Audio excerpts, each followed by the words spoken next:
Hi friend, good evening. Today on one of the important topic of criminal law, anticipatory bail application. The provision of anticipatory bail application is provided in section 438 of.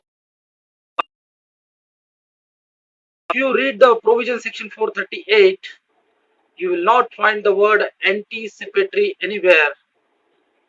Therefore, it as a pre means the bail application is so as to protect the liberty of person. As we know, 21 of the Constitution of India, every citizen is having a fund of his life and liberty. His liberty should be protected. Therefore, so that there won't be arbitrary arrest or groundless arrest of anyone, so that any person should not be arrested in mechanical way, or so that the person is arrested by police in arbitrary way. Is this provision is given under section 438 to protect his liberty. And in many of the judgment, Honorable Supreme Court of India has said that the liberty of an individual is of utmost value. It means it is of supreme value, utmost value, and very much important, which need to be protected in any case. Therefore, the liberty of a person cannot be curtailed without due process of law. And the court is supposed to be a guardian of the fundamental right of the people. The object of criminal law for the purpose of granting the bail is two things need to be considered. The presence of the accused during the trial should be ensured. If there is a guarantee or assurance that the accused will remain present during the trial, then certainly his liberty could be protected by granting him a bail. So there are two. One is regular bail, which is provided in section 437 of CRPC as well as 439 of CRPC, and the other kind of bail is anticipatory bail, which we are going to discuss today. Now, what are the conditions to apply for anticipatory bail and before whom it can be applied? And what is the qualification or criteria to apply or file such a bail application? Number one, the person who has been labeled or who has alleged to have committed an offense and who is likely to be arrested in non-bailable case, non-bailable offenses. Such a person who apprehends his arrest and who has a reason to believe that he is likely to be arrested in offense of non-bailable offenses. In that case, such a person can knock the door of the court. He can file the bail anticipatory bail application before the sessions court, as well as he can file the anticipatory bail application before the Honorable High Court. So under section 438, anticipatory bail application can sessions court, concerned sessions court where within which jurisdiction the offence is committed. For example, if the offence is committed within the jurisdiction of Thane district, then the anticipatory bail application has to be filed before that Thane court only first. And in case if the bail anticipatory bail application gets rejected, then the applicant can file before the Honorable High Court of Bombay. Now question arises whether a person accused or the applicant is prevented or can be prevented from coming to the High Court directly, or he has to recourse the remedy of Sessions Court first. Now as far as section 438 of CRPC is concerned, nowhere it is written that the anticipatory bail application has to be filed before Sessions Court only first at the first instance. Nowhere it is stated. Therefore, the law does not prohibit him, law does not prevent him. The applicant can also file anticipatory bail application before the Sessions Court also without approaching the Sessions Court. However, however, the High Court is already burdened with a number of cases. Therefore, it is advisable that if the alternate remedy is available, that should be recourse first. So it is always advisable that to file anticipatory bail application before the concerned sessions court first. In case if it gets rejected, then the party can always approach the Honorable High Court.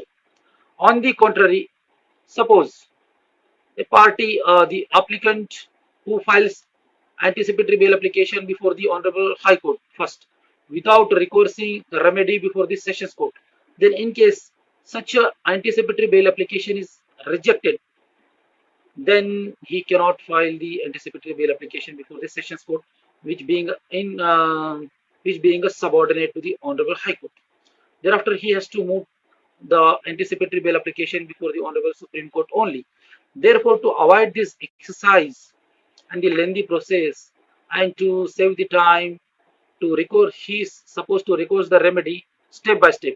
Therefore, it is advisable to him that he should approach the Sessions Court first, thereafter to the Honorable High Court. Now, number of friends they discuss, especially non-lawyers, they say that whether registration of FIR is criteria to file anticipatory bail application. It means if there is no FIR but he is likely to be arrested, then whether such a person can file anticipatory bail application, or there has to be FIR registered against such a person related to non-bailable offences, then and then only he can file bail application. The answer is no, because if you read section 438, it speaks that a person is like a person who got apprehension, who is likely to be arrested, who got apprehension that he is likely to be arrested in non-bailable offence cases. Therefore, nowhere section 438 says that there has to be FIR. So in both the cases, both the situation, the applicant can always approach the honorable courts, and he can always file anticipatory bail application. So the FIR is not the criteria at all. He can file bail application even if there is a FIR registered against him, and he can also file anticipatory bail application even if there is no FIR against him, provided that he has apprehension, fear in his arrested for allegedly having committed non-bailable offences. However, the apprehension should be reasonable one, and the offense or fact should be specific. For example, if I file a bail application before the Honorable Sessions Court, anticipatory bail application, and saying that someone is going to file a case against me and someone is going to falsely implicate me in non-bailable cases or offences, etc. I do not know the name of the person. I do not know what offences are going to be registered against me. Then my story is vague. Therefore, information cannot be called as a reasonable apprehension. Therefore, in such cases, court cannot listen such an anticipatory bail application, and court can reject it or listen the petitions. Therefore, the apprehension of the applicant must be reasonable apprehension that, for example, XYZ person moved to the Honorable Sessions Court saying that there was a dispute between him and the other, and already he has filed the cases against those persons who have beaten him. Therefore, yeah, there was a fight recently, and the other persons are likely to implicate him falsely, or they are going to register offense against him. In that case, suppose he got the telephonic call from the police station, and police station concerned inspector of the police or in charge of the police has called him through a phone and told him to remain present in the police station, and the officer told that such and such a complaint came against you. In that case, or he gets a notice under section 41 of the CR. If he gets the notice from the police station to remain present before the police, then it can be as a reasonable reasonable apprehension. Therefore, in such cases, the court can protect his liberty and court may entertain the anticipatory bail application. Therefore, what I would like to say here is that the apprehension must be reasonable one and it should not be vague. And the offense which he has pleaded must be specific. Whether there is a FIR against him or not, that is also not relevant. However, he should have a reasonable apprehension and he should have a reason to believe that a complaint has been made against him or he is likely to be arrested by the police. In that case, always he can move the Honorable Sessions Court or High Court. The purpose or object of anticipatory bail application is to protect the liberty of person. As the liberty is of very much importance. In Siddharham Maitre's case, the Honorable Supreme Court has said that liberty of an individual is of utmost value. Therefore, if a person's liberty is going to be curtailed, if he gets arrested, then not only his liberty will be curtailed, but the great ignominy and his reputation will also be at stake. So the reputation of not only him personally, but of his entire family may also ruin. Therefore, it is the duty of the court to protect the liberty of the persons. Most of the time, because of the political rivalry or enmity between two persons, they file a false and frivolous cases. They rob the persons. They try to register the offense against that person, and they feel happy if that person gets arrested. Therefore, in such cases, to protect the liberty of applicant, this provisions is made. Now,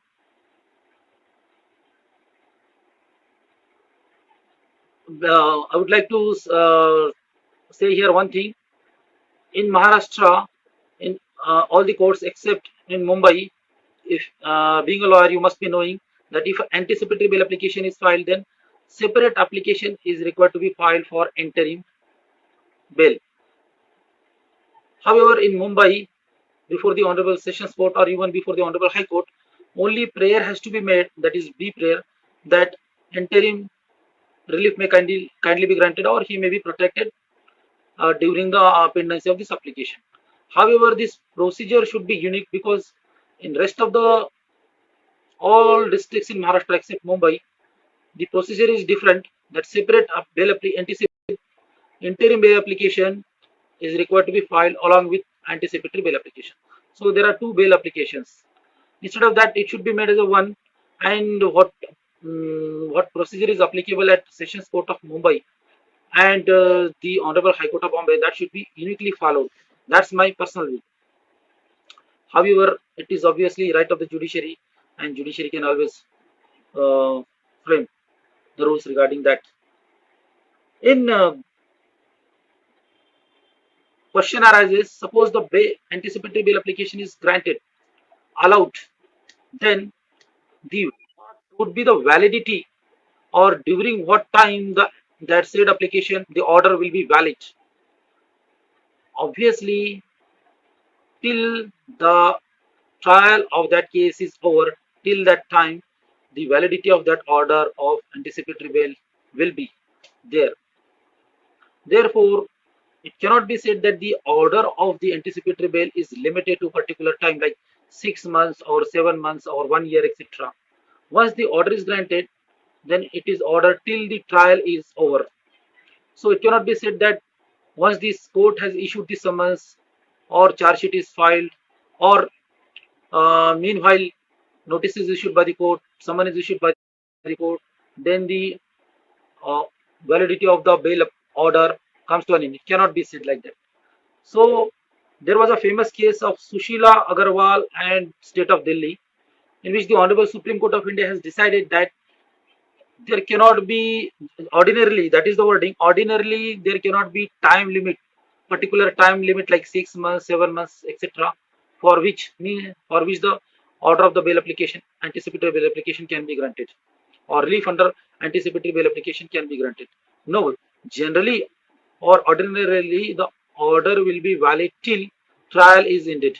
However, the High Court and the Honorable Supreme Court have got discretionary power.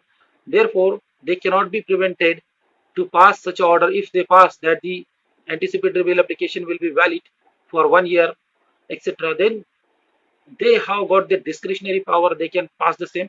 However, it will be in exceptional cases only, because Supreme Court in the judgment of Sushila Agarwal and others versus State of Delhi, specifically they have mentioned that the ordinarily no time limit is there, no validity, no particular validity is provided. The order will be valid till the trial is over. However, in exceptional cases, they may do so. It depends upon case to case, and the fact and circumstances of each case may be different. Therefore, High Court or Honorable Supreme Court may pass exceptional order sometime. However, what is the rule that has to be taken into consideration rather the exception? Now, in Gurbakhsh Singh versus, in that judgment, the Honorable Supreme Court has said that no blanket order can be passed. For example, X person has committed a particular offense, for example, bribery.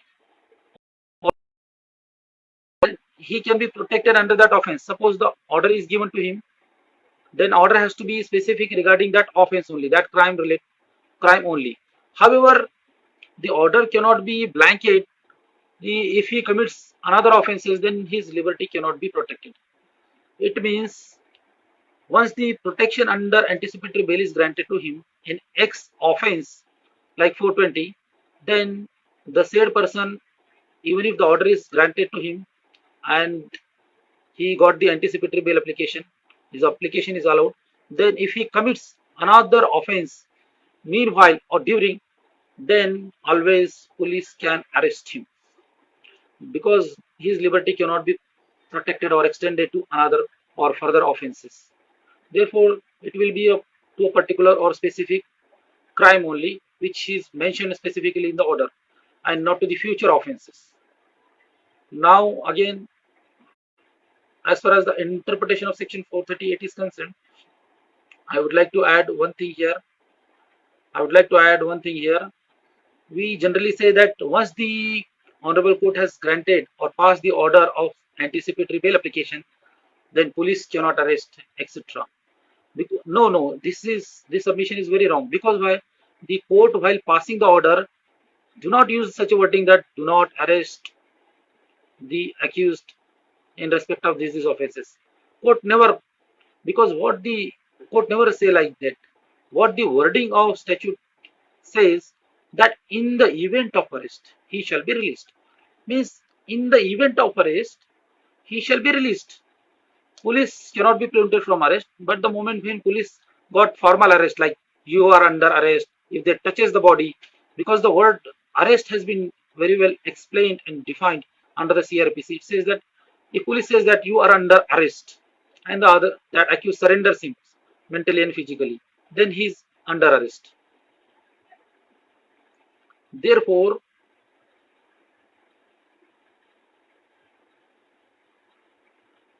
another judgment I would like to add here, Arnesh Kumar versus State of Bihar, which is very much connected and related to this case. Because why? In this case, the Honorable Supreme Court of India in 2015 has passed the judgment, said that certain guidelines have been framed in respect of arrest. And the court said that the arrest should not be done in mechanical way by the police. Because CRPC says that once the offense is cognizable, then the police have a right to arrest the accused without the warrant, and police can start the investigation without the permission of the magistrate. Therefore, obviously, police have a right in case of cognizable offense. But does it mean that in all the cognizable offenses or in every cognizable offense, police have to arrest mechanically, in mechanical way, without applying their mind, without justifying the arrest? No, because this is laid down in the judgment of Arnesh Kumar versus State of Bihar, wherein the Honorable Supreme Court said that the justification of arrest is one thing and the power to arrest is one thing.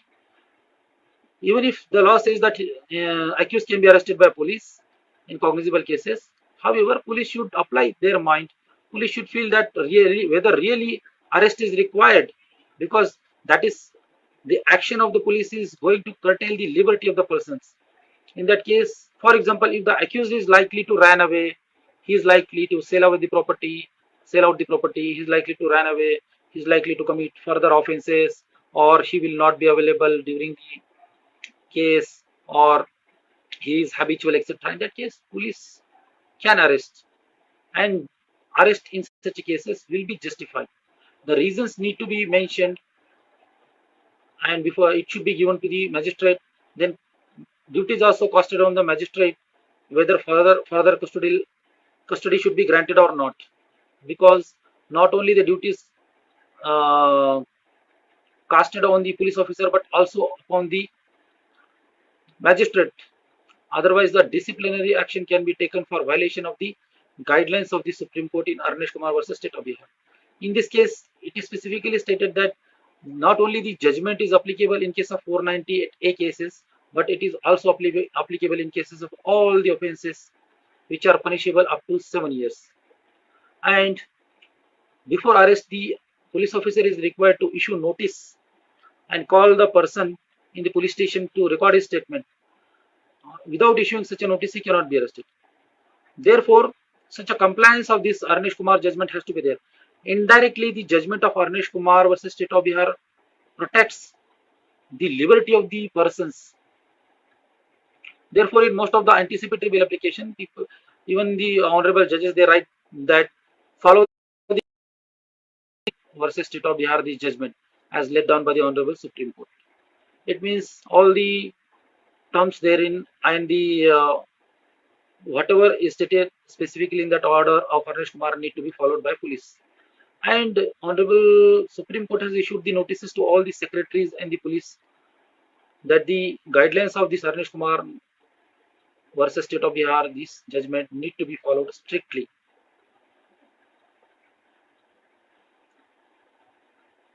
Now,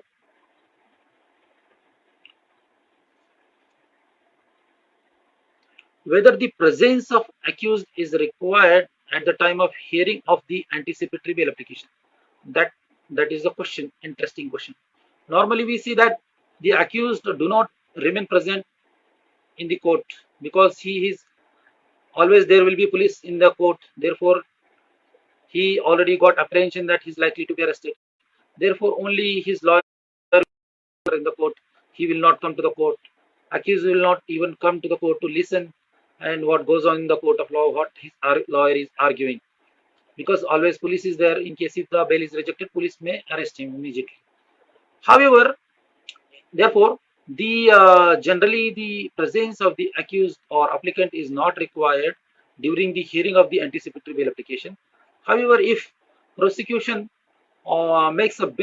prosecution makes an application that his presence is required, and after going through that, if judge or the court feels that really his presence is required, then honorable court may direct the accused to remain present during the hearing of the anticipatory bail application. Then such an order has to be complied by the accused. Now, what are the grounds to be considered for allowing or rejecting the anticipatory bail? Obviously, that is the discretion of the court, because in non-bailable matters, whether to grant bail or not, that is the discretion of